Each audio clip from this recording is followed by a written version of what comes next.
ಆತ್ಮೀಯ ಪಾಲಕರೇ ಹಾಗೂ ನನ್ನ ಮುದ್ದು ವಿದ್ಯಾರ್ಥಿಗಳೇ, ಶ್ರೀ ಗುರು ಕೋಚಿಂಗ್ ಕ್ಲಾಸಸ್ ಕಡೆಯಿಂದ ಈ ವಿಡಿಯೋನ ಪ್ರಸ್ತುತಪಡಿಸಲಾಗುತ್ತಿದ್ದು, ಈ ವಿಡಿಯೋದಲ್ಲಿ ನಿಮಗೆ ಮ್ಯಾಥ್ಸ್ ಈಸ್ ಸಿಂಪಲ್, ಗಣಿತ ಬಹಳ ಸುಲಭ ಹೇಗೆ ಅನ್ನುವುದನ್ನು ಕೆಲವೊಂದು ಪ್ರಶ್ನೆಗಳನ್ನು ತೆಗೆದುಕೊಳ್ಳುವುದರ ಮೂಲಕ ನಾನು ಹೇಳೋದಕ್ಕೆ ಬಂದಿದ್ದೇನೆ. ವಿದ್ಯಾರ್ಥಿಗಳೇ, ಶ್ರೀ ಗುರು ಕೋಚಿಂಗ್ ಕ್ಲಾಸಸ್ ಕಡೆಯಿಂದ RMS ಸೈನಿಕ ನವೋದಯ ಕಿತ್ತೂರು ಮುರಾರ್ಜಿ ಹಾಗೂ ಇನ್ನಿತರ ವಸತಿ ಶಾಲೆಗಳಿಗೆ ಆನ್ಲೈನ್ ತರಬೇತಿಯನ್ನು ಕೊಡ್ತಾ ಇದ್ದೀವಿ. ಈಗಾಗಲೇ ಆನ್ಲೈನ್ ತರಬೇತಿಯನ್ನು ಕಳೆದ ವರ್ಷದಿಂದ ಪ್ರಾರಂಭಿಸಿದ್ದು ಅನೇಕ ಮಕ್ಕಳು ಇದರ ಸದುಪಯೋಗವನ್ನು ಪಡೆದುಕೊಂಡಿದ್ದಾರೆ. ಈ ವರ್ಷವೂ ಕೂಡ ಈ ಆನ್ಲೈನ್ ತರಬೇತಿಯನ್ನು ನಾವು ಪ್ರಾರಂಭಿಸ್ತಿದ್ದೇವೆ. ನೀವು ಮನೆಯಲ್ಲೇ ಇದ್ದುಕೊಂಡು ನಿಮ್ಮ ಶಾಲೆಗೆ ಹೋಗ್ತಾನೆ ಇದರ ಸದುಪಯೋಗವನ್ನು ಪಡೆದುಕೊಳ್ಬೇಕಂತ ಹೇಳ್ತಾ, ವಿದ್ಯಾರ್ಥಿಗಳೇ, ಶ್ರೀ ಗುರು ಕೋಚಿಂಗ್ ಕ್ಲಾಸಸ್ ನಮ್ಮ ಯೂಟ್ಯೂಬ್ ಚಾನಲನ್ನು ಲೈಕ್ ಮಾಡಿ, ಶೇರ್ ಮಾಡಿ, ಜೊತೆಗೆ ಸಬ್ಸ್ಕ್ರೈಬ್ ಮಾಡಿ ಅಂತ ಹೇಳ್ತಾ, ನಿಮಗೆ ಈ ಆನ್ಲೈನ್ ಕ್ಲಾಸಸ್ ಕನ್ನಡ ಮತ್ತು ಇಂಗ್ಲಿಷ್ ಮಾಧ್ಯಮದಲ್ಲಿ ಪ್ರತ್ಯೇಕವಾಗಿರುತ್ತೆ. ಹಾಗಾದರೆ ಸರ್, ಈ ಆನ್ಲೈನ್ ತರಬೇತಿಯನ್ನು ತೆಗೆದುಕೊಳ್ಬೇಕಪ್ಪ ಅಂದರೆ ಏನು ಮಾಡಬೇಕಪ್ಪ ಅಂದರೆ, ನೀವು ಕೆಳಗೆ ಕೊಟ್ಟಂತಹ ನಂಬರ್ಗಳನ್ನ ಕಾಂಟ್ಯಾಕ್ಟ್ ಮಾಡಿ.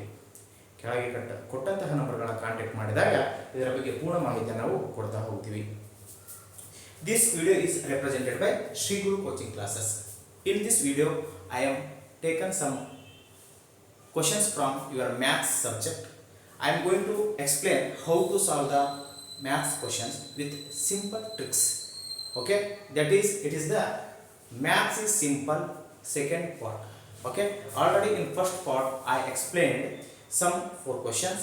In this video I am going to explain some more 4 questions. Okay, ವಿದ್ಯಾರ್ಥಿಗಳೇ, ಈ ವಿಡಿಯೋದಲ್ಲಿ ನಾನು ಇನ್ನೂ 4 ಪ್ರಶ್ನೆಗಳನ್ನು ತೆಗೆದುಕೊಂಡು ನಿಮಗೆ ಎಕ್ಸ್ಪ್ಲೇನ್ ಮಾಡಕ್ಕೆ ಬಂದಿದ್ದೀನಿ. ಹಾಗಾದರೆ ಸರ್, ಈ RMS ಸೈನಿಕ ನವೋದಯ ಕೋಚಿಂಗ್ ನೀವು ಹೇಳಿದೆಯಲ್ಲ, ಇದು ಯಾವ ಮಕ್ಕಳಿಗೆ? ವಿದ್ಯಾರ್ಥಿಗಳೇ, ಒಂದ್ಸೇನೆ ಹೇಳ್ತಾ ಇದ್ದೀನಿ ನಾನು, ಇದು ಪ್ರಸ್ತುತ 5ನೇ ತರಗತಿ ಓದುತ್ತಿರುವ ಮಕ್ಕಳಿಗೆ. ಆ ಮಕ್ಕಳು ಈ ಪರೀಕ್ಷೆಯನ್ನು ಬರೀತಾರೆ. ಹಾಗಾದರೆ ಸರ್, ನೀವು 3, 4 ಮತ್ತು 5ನೇ ತರಗತಿ ಅಂತ ಹಾಕಿದ್ದೀರಲ್ಲ, ಅಂದರೆ ಕೆಲವೊಂದು ಮಕ್ಕಳು ಮುಂಚಿತವಾಗಿ ಇದರ ತರಬೇತಿಯನ್ನು ಸ್ಟಾರ್ಟ್ ಮಾಡ್ತಾರೆ. ಇದು ಸ್ವಲ್ಪ it feel some difficulty questions, ಅಂದರೆ ಕೆಲವೊಂದು ಕಷ್ಟಕರವಾದ ಪ್ರಶ್ನೆಗಳು ನಿಮಗೆ ಅನಿಸ್ತಿರೋದ್ರಿಂದ ಈ ಪರೀಕ್ಷೆಗಳಲ್ಲಿ ಮುಂಚಿತವಾಗಿ ಅದರ ತರಬೇತಿಯನ್ನು ನಾವು ಪ್ರಾರಂಭಿಸ್ತಾರೆ ಮಕ್ಕಳು. ಹಾಗಾದರೆ ಸರ್, ತರಬೇತಿ ಯಾವ ತಿಂಗಳಿಂದ ಯಾವ ತಿಂಗಳವರೆಗೆ ಇರುತ್ತೆ ಅಂದರೆ, ಜೂನ್ನಿಂದ ಜನವರಿಯವರೆಗೆ. ಏನು, ಜೂನ್ನಿಂದ ಜನವರಿಯವರೆಗೆ. ಅಂದರೆ ನೀವು ನವೋದಯ ಪರೀಕ್ಷೆ ಬರುವವರೆಗೂ ಕೂಡ ಈ ತರಬೇತಿ ಇರುತ್ತೆ. ಅಂದರೆ ಪ್ರತಿ ವರ್ಷ ಜನವರಿಯಲ್ಲಿ ನವೋದಯ ಪರೀಕ್ಷೆ ನಡೆಯುತ್ತೆ. ಅಂದರೆ ಅದಕ್ಕಿಂತ ಮುಂಚಿತವಾಗಿ ಸೈನಿಕ ಪರೀಕ್ಷೆ ಮುಗಿಯೋದ್ರಿಂದ ಜನವರಿವರೆಗೆ ಇದು ತರಬೇತಿ ಇರುತ್ತೆ. ಇದರ ಜೊತೆಗೆ ನಾವೇನು ಮಾಡ್ತೀವಿ, ಪ್ರತಿ ವಾರ ಕಿರು ಪರೀಕ್ಷೆಯನ್ನು ಕೊಡ್ತೀವಿ. Okay, you are giving the test, weekly test, ಕಿರು ಪರೀಕ್ಷೆ. ಜೊತೆಗೆ ಕೊನೆಯ 1 ತಿಂಗಳು ಮಾದರಿ ಪ್ರಶ್ನೆ ಪತ್ರಿಕೆಗಳ ವಿವರಣೆ ಇರುತ್ತೆ. ಅಂದರೆ ಕೊನೆಯ 1 ತಿಂಗಳು, ಲಾಸ್ಟ್ 1 ಮಂತ್ ಏನು ಮಾಡ್ತೀವಿ, ನಾವು ಮಾಡಲ್ ಕ್ವಶನ್ ಪೇಪರ್ ಡಿಸ್ಕಷನ್ ಮಾಡ್ತೀವಿ. ಯಾವೆಲ್ಲ ಮಕ್ಕಳು ನಮಗೆ ಆನ್ಲೈನ್ ತರಬೇತಿಯನ್ನು ತೆಗೆದುಕೊಂಡಿರ್ತಾರೋ ಅವರಿಗೆ ಇದನ್ನು ನಾವು ಕೊನೆಯ 1 ತಿಂಗಳು ಫ್ರೀ ಆಗಿ ನಾವೇನು ಮಾಡ್ತೀವಿ, ಮಾಡಲ್ ಕ್ವಶನ್ ಪೇಪರ್ ಡಿಸ್ಕಷನ್ ಮಾಡ್ತಾ ಹೋಗ್ತೀವಿ. ಹಾಗೆ ಸರ್, ಇಲ್ಲಿ ನಾವು ಟೀಚಿಂಗ್ ಮಾಡೋ ಫ್ಯಾಕಲ್ಟಿಗಳೆಲ್ಲ ಅನುಭವಿ ಶಿಕ್ಷಕರು, ಅಂದರೆ ಆಲ್ರೆಡಿ ಎಕ್ಸ್ಪೀರಿಯನ್ಸ್ ಇರೋ ಫ್ಯಾಕಲ್ಟಿಗಳಾಗಿರೋದ್ರಿಂದ ನೀವೇನು ಮಾಡಿ, ತರಗತಿಗಳನ್ನು ಕೇಳಿಕೊಂಡು ನೀವು ಜಾಯಿನ್ ಆಗ್ಬೋದು. ಡೆಮೋ ತರಗತಿಗಳನ್ನು ಕೇಳಿಕೊಂಡು ನೀವು ಆನ್ಲೈನ್ ಕ್ಲಾಸಸ್ಗೆ ಜಾಯಿನ್ ಆಗ್ಬೋದು. ಓಕೆ ಸರ್, ಇಷ್ಟೆಲ್ಲ ಹೇಳಿದ್ರಿ. ಇವಾಗ ಕೆಲವೊಂದು ಮ್ಯಾಥ್ಸ್ ಇಸ್ ಸಿಂಪಲ್, ಗಣಿತ ತುಂಬ ಸುಲಭ ಅಂತ ಹೇಳಿದ್ರಿ. ಯಾವ ರೀತಿ ಅಂತ ನಾನು ಹೇಳ್ತಾ ಹೋಗ್ತೀನಿ. ವಿದ್ಯಾರ್ಥಿಗಳೇ, ನಿಮ್ಮ 5ನೇ ತರಗತಿಯ ಸೈನಿಕ ಹಾಗೂ ನವೋದಯ ಪರೀಕ್ಷೆಗಳಲ್ಲಿ ಕೇಳಲಾದಂತಹ ಕೆಲವೊಂದು ಪ್ರಶ್ನೆಗಳನ್ನು, ಮಾಡಲ್ ಕ್ವಶನ್ಸ್, ಮಾದರಿ ಪ್ರಶ್ನೆಗಳನ್ನು ತೆಗೆದುಕೊಂಡು ಬಂದಿದ್ದೇನೆ. ಫಸ್ಟ್ ಒನ್ ಈಸ್ ಸಿಂಪ್ಲಿಫಿಕೇಶನ್, ಸರಳೀಕರಣ. ಅಂದರೆ ಪ್ರತಿ ಪರೀಕ್ಷೆಯಲ್ಲಿ ಈ ಸರಳೀಕರಣದ ಮೇಲೆ ಒಂದು ಪ್ರಶ್ನೆ ಇದ್ದೇ ಇರುತ್ತೆ. ಇನ್ ಎವ್ರಿ ಎಕ್ಸಾಮ್, ಸೈನಿಕ ಆಗಿರ್ಬೋದು, ನವೋದಯ ಆಗಿರ್ಬೋದು, RMS ಆಗಿರ್ಬೋದು, ಇದರ ಮೇಲೆ ಒಂದು ಪ್ರಶ್ನೆ ಇದ್ದೇ ಇರುತ್ತೆ. ಹಾಗಾಗಿ ಈ ಸರಳೀಕರಣದ ಬಗ್ಗೆ ನಾನು ವಿವರವಾಗಿ ಹಿಂದಿನ ವಿಡಿಯೋದಲ್ಲಿ ಹೇಳಿದ್ದೇನೆ. ಬಟ್ ಇಲ್ಲಿ ನಿಮಗೆ ಶಾರ್ಟ್ಕಟ್ ಆಗಿ ಹೇಳ್ತಾ ಹೋಗ್ತೀನಿ. ಈ ಸರಳೀಕರಣ ನಿಮಗೆ ಬಾಡ್ಮಾಸ್ ಪ್ರಿನ್ಸಿಪಲ್ ಮೇಲೆ ವರ್ಕ್ ಆಗುತ್ತೆ. ಅಂದರೆ ಬಾಡ್ಮಾಸ್ ಎಂಬ ತತ್ವದ ಮೇಲೆ ಈ ಸರಳೀಕರಣ ವರ್ಕ್ ಆಗುತ್ತೆ. ಹೌದಾ ಸರ್? ಏನು ಸರ್ ಬಾಡ್ಮಾಸ್?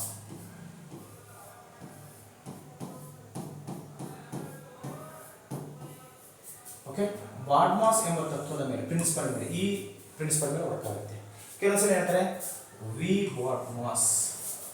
ವಿ ಬಾಡ್ಮಾಸ್ ಕೂಡ ಮೆನ್ಷನ್ ಮಾಡ್ತಾರೆ. ಅಂದರೆ ವೆನಿಕುಲಮ್, ಬ್ರಾಕೆಟಲ್ಲಿ ಫಸ್ಟ್ ಬರೋದನ್ನು ವೆನಿಕುಲಮ್ ಅಂತ ಕರೀತಾರೆ. ಕನ್ನಡದಲ್ಲಿ ಅದನ್ನು ಏನಂತ ಕರಿತೀವಿ ನಾವು, ರೇಖಾವರಣ ಅಂತ ಕರಿತೀವಿ. ಆಮೇಲೆ ಇನ್ನು ಬ್ರಾಕೆಟ್ಸಲ್ಲಿ 4 ಟೈಪ್ಸ್ ಬ್ರಾಕೆಟ್ಸ್ ನೋಡ್ತೀವಿ, 4 ರೀತಿಯ ಆವರಣಗಳನ್ನು. ಅದನ್ನು ನಾನು ಸರಳೀಕರಣದಲ್ಲಿ ಬಹಳ ಸರಳೀಕರಣದ ವಿಡಿಯೋದಲ್ಲಿ ಡೀಪಾಗಿ ಹೇಳ್ತಾ ಹೋಗಿದ್ದೀನಿ. ಅದನ್ನು ನೋಡಿ. ಇಲ್ಲಿ ನಿಮಗೆ ಒಂದು ಹಿಂಟ್ ಥರ ಕೊಡ್ತಾ ಹೋಗ್ತೀನಿ. ಫಸ್ಟ್ಗೆ ಬ್ರಾಕೆಟ್ಸ್, ಇದಕ್ಕೆ ಫಸ್ಟ್ ಪ್ರಿಫರೆನ್ಸ್ ಕೊಡಬೇಕು, ಮೊದಲ ಆದ್ಯತೆ ಬ್ರಾಕೆಟ್ಗಳನ್ನ ಸಾಲ್ವ್ ಮಾಡಬೇಕು ಆವರಣಗಳನ್ನು.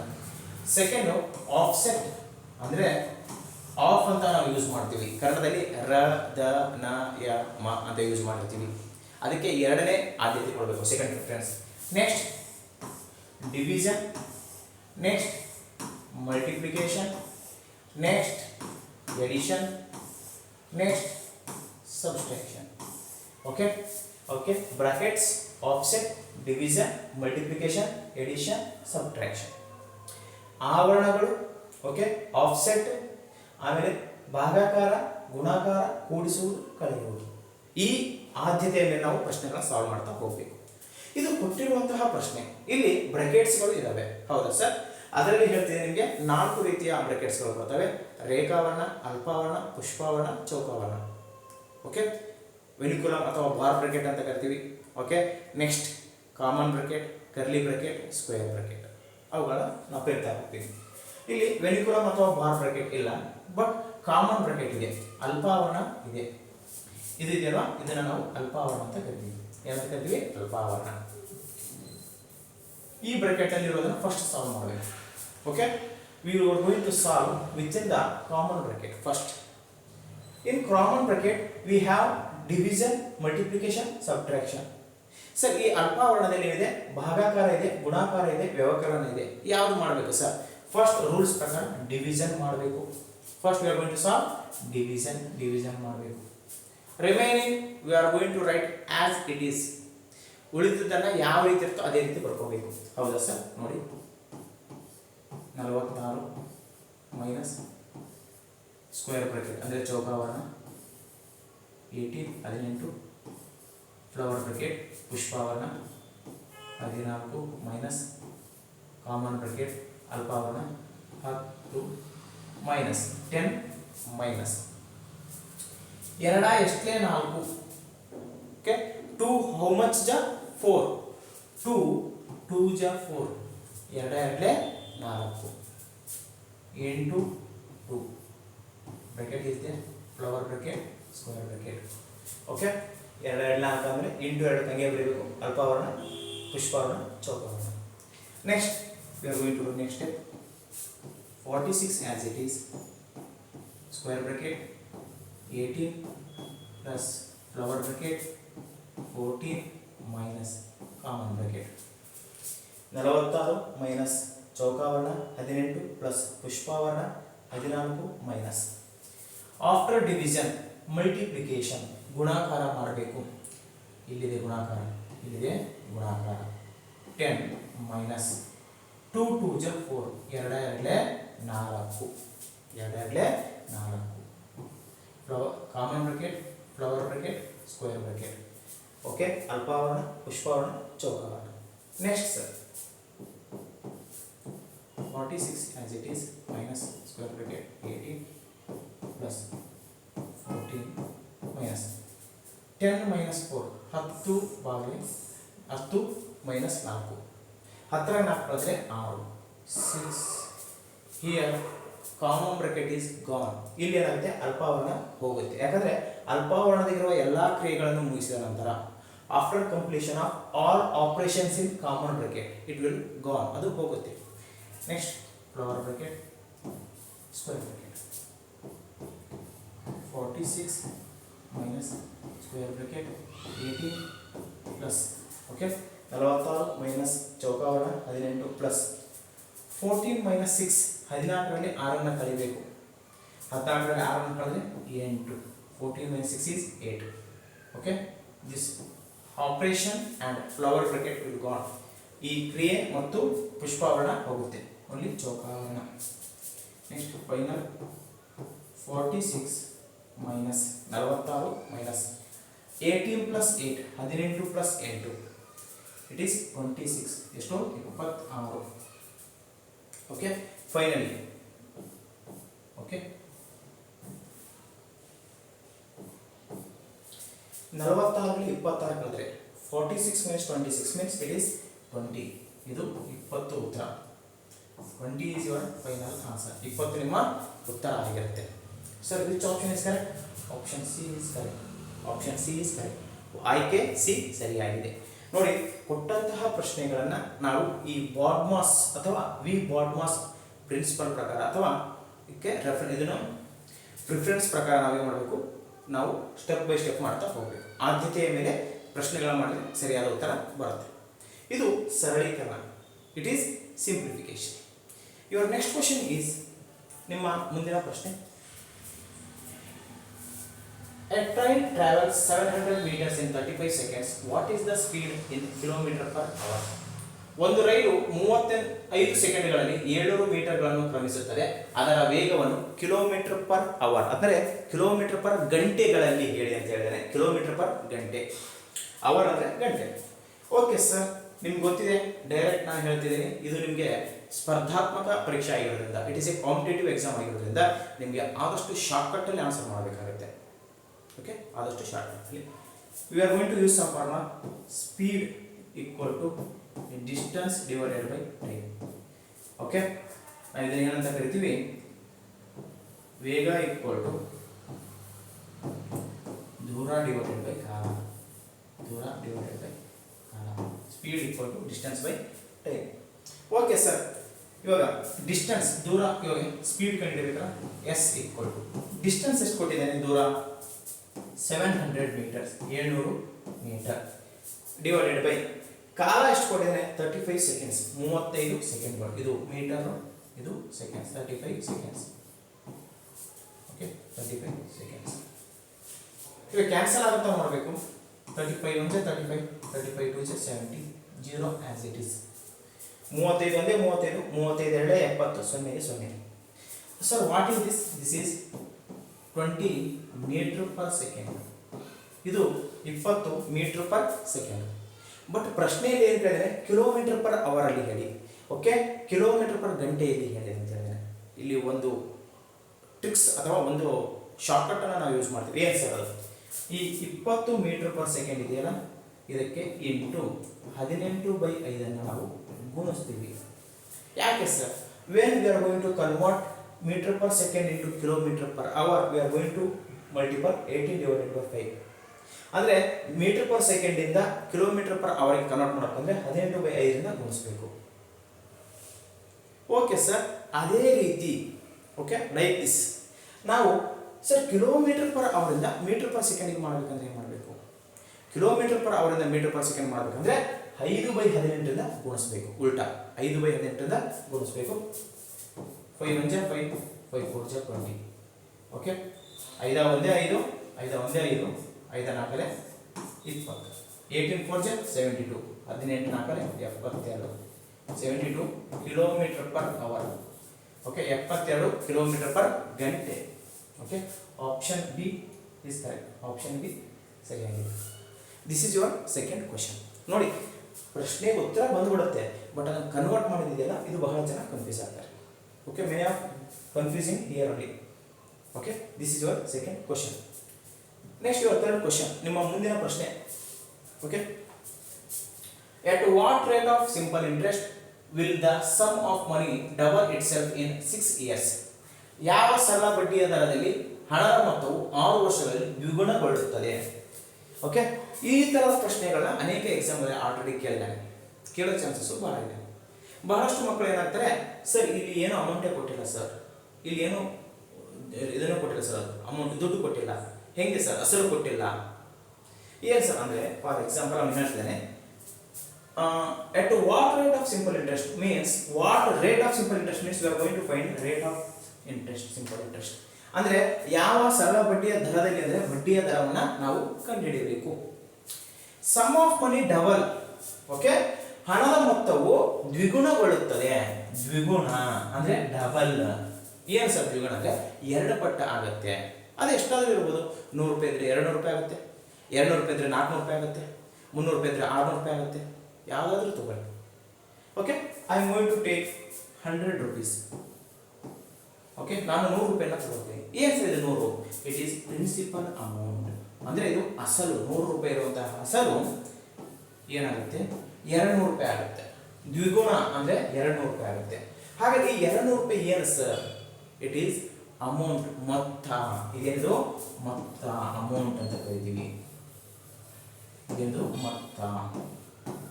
100 ರೂಪಾಯಿ ಅದು 200 ರೂಪಾಯಿ ಆಗಿದೆ. ಓಕೆ, ಇನ್ 6 ಇಯರ್ಸ್, 6 ವರ್ಷಗಳು. It is the time. Okay, ಇದಕ್ಕೆ ಕಾಲ ಅಂತ ಕರಿತೀವಿ. ಟೈಮ್ ಎಷ್ಟಿದೆ? 6 ಇಯರ್ಸ್, 6 ವರ್ಷಗಳು. ಓಕೆ, ಇಲ್ಲಿ ಅಸಲು, ಪ್ರಿನ್ಸಿಪಲ್ ಅಂದ್ರೆ ಅಸಲು ಅಂತ ಕರಿತೀವಿ ನಾವು. ಅಸಲು ಇದೆ, ಮೊತ್ತ ಇದೆ, ಕಾಲ ಇದೆ. ಸರ್, ಇಲ್ಲಿ ನಿಮ್ಗೆ ಗೊತ್ತಿರಬೇಕು, ಅಸಲು ಮತ್ತು ಮೊತ್ತವನ್ನು ಕೊಟ್ಟಾಗ ನಾವು ಸರಳ ಬಡ್ಡಿಯನ್ನು ಕಂಡುಹಿಡಿಯಬಹುದು. ಹೇಗೆ ಸರ್? ಸಿಂಪಲ್ ಇಂಟ್ರೆಸ್ಟ್, ಸರಳ ಬಡ್ಡಿ equal to amount minus principal. Okay, ಮೊತ್ತ ಮೈನಸ್ ಅಸಲು. ಸರ್, ಮೊತ್ತ ಮೈನಸ್ ಅಸಲು ಮಾಡಿದರೆ 200 ರೂಪಾಯಲ್ಲಿ 100 ರೂಪಾಯಿನ ಕಳೆಯಬೇಕು. 200 minus 100 ಇಟ್ ಈಸ್ 100 rupees. ಇದೆಂದು 100 ರೂಪಾಯಿಗಳು, 100 rupees. ಇದು ಸಿಂಪಲ್ ಇಂಟ್ರೆಸ್ಟ್. ಇವಾಗ ರೇಟ್ ಆಫ್ ಇಂಟ್ರೆಸ್ಟ್ ಕೇಳಿದಾನೆ, ಬಡ್ಡಿಯ ದರ ಕೇಳಿದಾನೆ. Rate of interest equal to simple interest into 100 divided by principal into time. ಬಡ್ಡಿಯ ದರ ಈಕ್ವಲ್ ಟು ಸರಳ ಬಡ್ಡಿ ಇಂಟು 100 ಡಿವೈಡೆಡ್ ಬೈ ಅಸಲು ಇಂಟು ಕಾಲ. ಏನು? ಅಸಲು ಇಂಟು ಕಾಲ. ಸಿಂಪಲ್ ಇಂಟ್ರೆಸ್ಟ್ ಎಷ್ಟಿದೆ? 100 ರೂಪಾಯಿ ಇದೆ. ಇಲ್ಲಿ 100, ಸರಳ ಬಡ್ಡಿ 100 ರೂಪಾಯಿ. ನೆಕ್ಸ್ಟ್ ಸರ್, ಪ್ರಿನ್ಸಿಪಲ್ ಅಮೌಂಟ್ ಎಷ್ಟಿದೆ? 100 ರೂಪಾಯಿ ಇದೆ. ಕಾಲ ಎಷ್ಟಿದೆ? 6 ವರ್ಷಗಳು, 6 ಇಯರ್ಸ್. ಯಾವಾಗಲೂ ಕಾಲವನ್ನು ವರ್ಷಗಳಲ್ಲಿ ಹೇಳಬೇಕು. Always we are going to use time in years only. Okay sir, 100 ರೂಪಾಯಿ ಯಾವ್ದಾದ್ರು ತಗೊಳ್ಳಿ. ನೀವು 200 ತಗೊಂಡ್ರೆ 400 ಆಗುತ್ತೆ, 400 ತಗೊಂಡ್ರೆ 800, ಡಬಲ್ ಆಗುತ್ತೆ, into 2. Okay, 20 cancel, 100 cancel, 2 3 6, 2 5 10, 0. Okay, 100 cancel ಆಗುತ್ತೆ, 100 ಕಡ್ತಾ ಹೊಡಿತೀವಿ. 2 3 6, 2 5 10, 0 0, 50/3. 50 ಡಿವೈಡೆಡ್ ಬೈ 3. ಇದನ್ನು ಮತ್ತೆ ಕ್ಯಾನ್ಸಲ್ ಮಾಡಿದ್ರೆ Y sir? Because answer it is in decimal. ಉತ್ತರವನ್ನು ದಶಮಾಂಶದಲ್ಲಿ ಕೊಟ್ಟಿದ್ದಾನೆ. 3 1 3, 3 1 3, 2 is remaining 20, 3 6 18. ಓಕೆ, 2 3 6 18, 2 ಉಳಿಯುತ್ತೆ, ಪಾಯಿಂಟ್ ಕೊಡ್ತೀರಾ. 2 will become 20, 3 6 18, 2 will become 20, 3 6 18. Okay,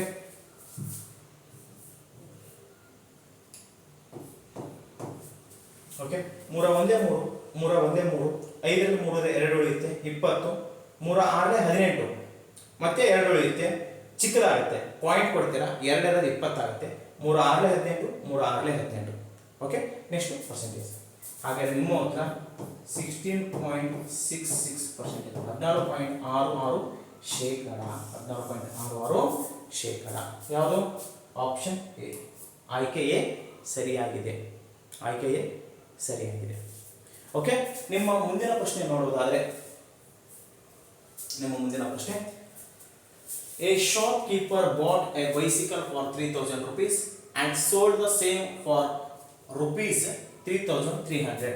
How much was his profit percentage?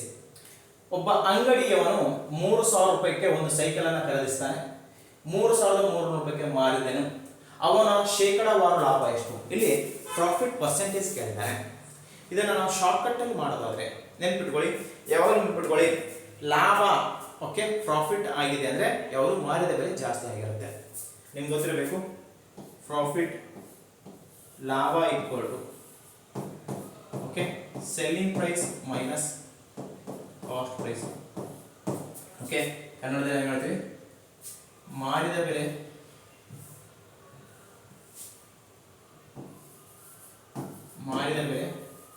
Minus ಕೊಂಡ ಬೆಲೆ ಅಂತ ಕರಿತೀವಿ. ಮಾರಿದ ಬೆಲೆ ಮೈನಸ್ ಕೊಂಡ ಬೆಲೆ. ಸೆಲ್ಲಿಂಗ್ ಪ್ರೈಸ್ ಅಂದ್ರೆ ಒಂದು ಸೈಕಲ್ ಅನ್ನ 3300 ರೂಪಾಯಿಗೆ ಮಾರ್ತಾನೆ. ಎಷ್ಟು? 3300 ರೂಪಾಯಿಗೆ ಮಾರ್ತಾನೆ. 3300. ಓಕೆ, 3000 ರೂಪಾಯಿ ತಗೋತಾನೆ. He will purchase at 3000 rupees. Purchase ಅಂದ್ರೆ ಕೊಂಡ ಬೆಲೆ ಮೈನಸ್ 3000. ಅವನಿಗೆ ಎಷ್ಟಾಗುತ್ತೆ ಪ್ರಾಫಿಟ್? 300 rupees ಪ್ರಾಫಿಟ್ ಆಗುತ್ತೆ. 300 rupees. ಅವನಿಗೆ ಏನಾಗುತ್ತೆ? 300 ರೂಪಾಯಿ ಲಾಭ ಆಗುತ್ತೆ. ಇದು ಪ್ರಾಫಿಟ್. ಬಟ್ ಕ್ವಶನ್ ಏನು ಕೇಳಿದಾನೆ? ಇದು ಪ್ರಾಫಿಟ್. ಕ್ವಶನ್ ಹೇಳಿದ್ರೆ ಪ್ರಾಫಿಟ್ ಪರ್ಸೆಂಟೇಜ್ ಕೇಳಿದಾನೆ, ಶೇಕಡ ಲಾಭ ಅಂತ ಕೇಳಿದಾನೆ. ನೀವು ಸೂತ್ರವನ್ನಾದರೂ ಬಳಸಬಹುದು ಅಥವಾ ಶಾರ್ಟ್ಕಟ್ ಏನು sir, okay, cost price here profit.